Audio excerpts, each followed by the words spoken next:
Om Tare Tu Tare Tu Re Soha.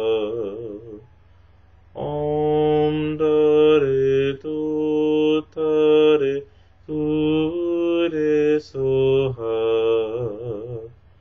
Om Tare Tu Tare Tu Re Soha. Om Tare Tu Tare Tu Ri So.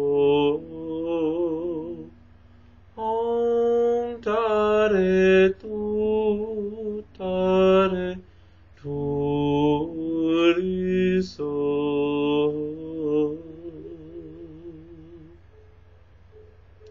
That was the Green Tara mantra. The Green Tara mantra simply means they want Tara, a goddess of compassion, to come and to liberate the world, to liberate them from all their suffering, from all of the world's suffering. That was a chant.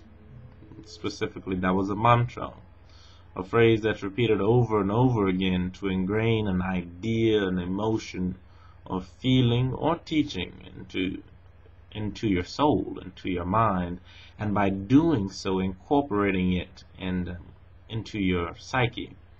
There is a great book that I like to read sometimes that says faith comes by hearing. It doesn't say what you hear, it just says it comes by hearing.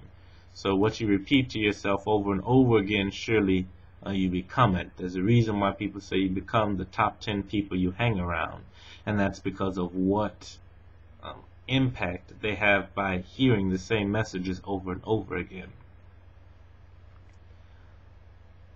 Chanting does this. It gets good ideas, wholesome teachings into your mind and into your soul.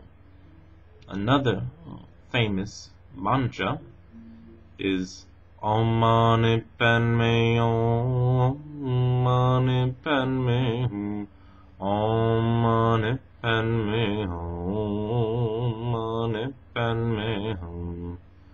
This mantra means Om to the lotus being the symbol of compassion and light and love and enlightenment, is a wonderful object to keep mentally.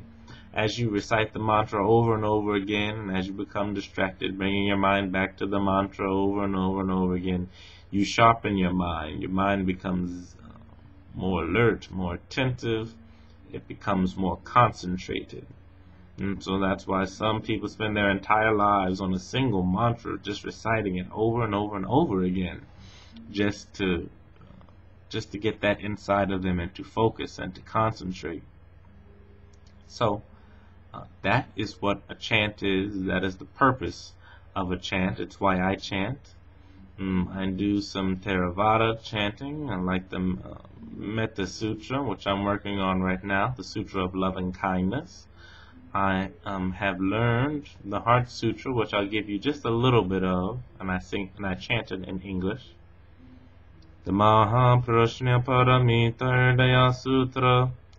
Avalokitsattva Bodhisattva, when practicing deeply the Prajna Paramita, perceives that all five skandhas are empty and deceived from all suffering and distress. Shariputra.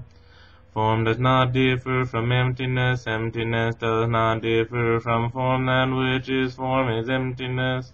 That which is emptiness form. Okay, that's a little section of that sutra, which goes in, and it's known for its brevity and the summation of all Buddhist wisdom, which is why it is so revered and respected, even though it is a Mahayana text. So, that is that. Now I want to address the questions that were left. Only one comment was left. And so they asked, what was my idea of the purpose of life? And the second question was, why do we work so hard and just die? These are very important questions to ask, and I won't pretend that I know the end-all, be-all answer. But I do have a guess, And my guess is very simple. There is absolutely no purpose to life. Life in and of itself has no meaning. I think basic logic would tell you that. But yet, somehow we have this drive to get up in the morning, to brush our teeth, and to go to school or to work, and do what we do there and come back, and we feel empty oftentimes. And that's why this question arises.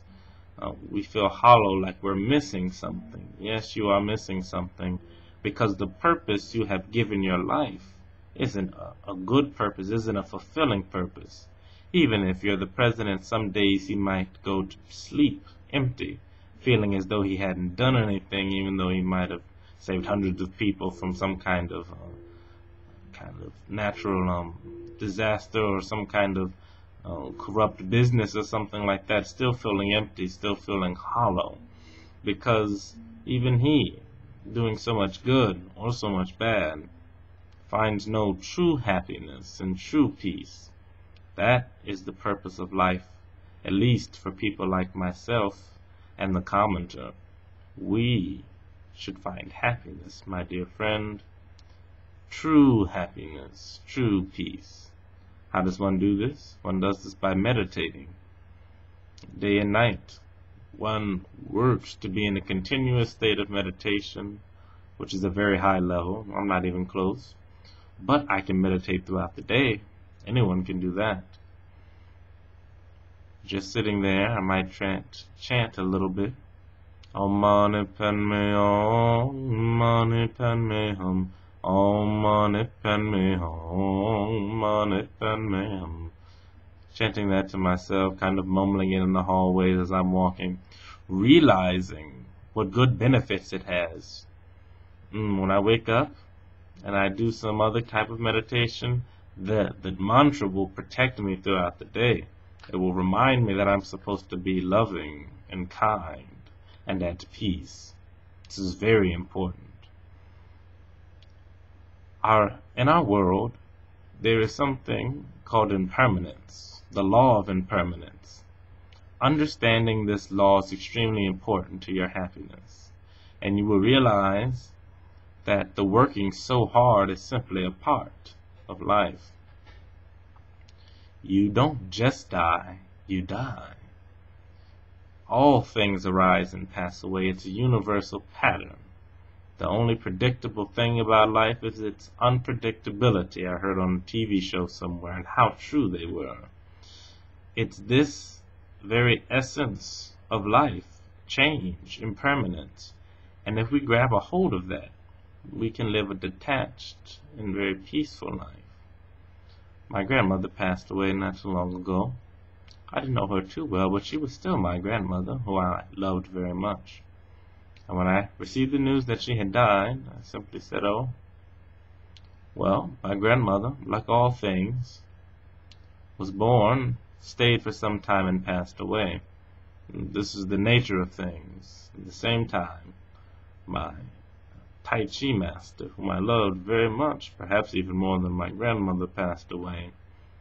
And I simply had to say, the same thing. He, like all things, was born, stayed for some time, and passed away. And my tears will not bring them back. My sadness will not bring them back. It will only affect me, making me unhappy. And though those emotions are natural, I did not have to experience them, because I understood at the actual level through experience with meditation that this was the case. And as I become deeper and more rooted in this teaching, I realized emotional stability, not losing the balance of my mind, enjoying life when it is good and simply accepting it when it is bad.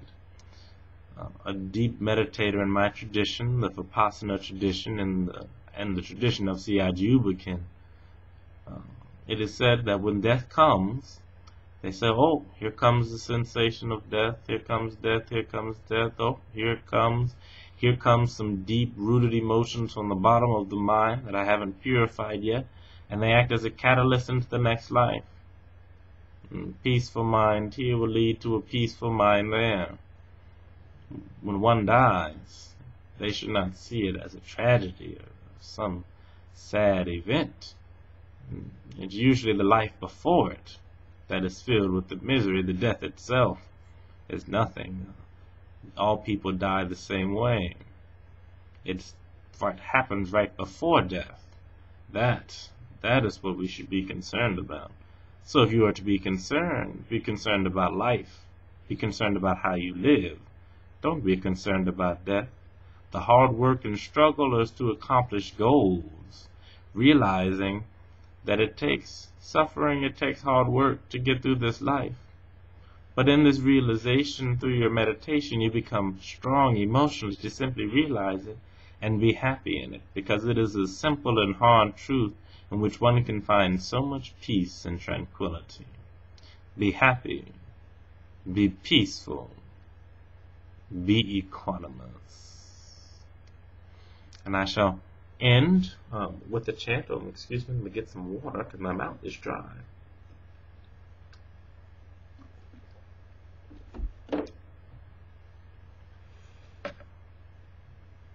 Yevarikakayawa Vishwamaneka Ya Eryawa Panavalecha Vihuneka Isayawa Panavalecha Vyasemlecha Shalom Bhavat Sabmangalam Bhavat Sabmangalam Bhavat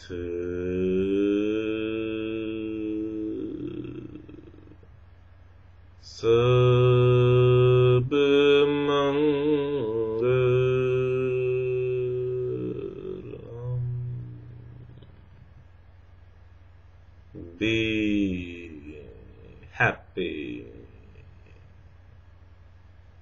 Be peaceful.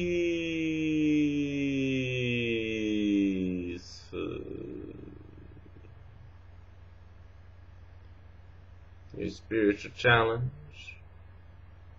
is twofold this week. I want you to practice a little bit of meditation. Yes, this is your first. Oh no, it's the second spiritual challenge. So, here it is. For 3 minutes every day, I want you to do this seriously for 3 minutes. I want you to chant Om Mani Padme Hum. And so I'll give you that really quickly. It's simply Om Mani Padme Hum. And I want you to realize that it means Om to the lotus Om. I talked about it earlier. Skip back to it. And so all you have to do is go Om Mani Padme Hum, Om Mani Padme Hum, Om Mani Padme Hum, Om Mani Padme Hum, Om Mani Padme Hum, Om Mani Padme Hum, over and over again. And every time you say it, I want you to think Om to the lotus. Why am I saying Om to a flower? I'm saying go to compassion, go to love, go to kindness, go to wisdom, go to enlightenment, go to your own liberation. You're the only one who can work out your salvation. Work out your own liberation. Be happy. Be peaceful. Be happy. Be peaceful. Be happy. Be peaceful. Be happy. Be peaceful.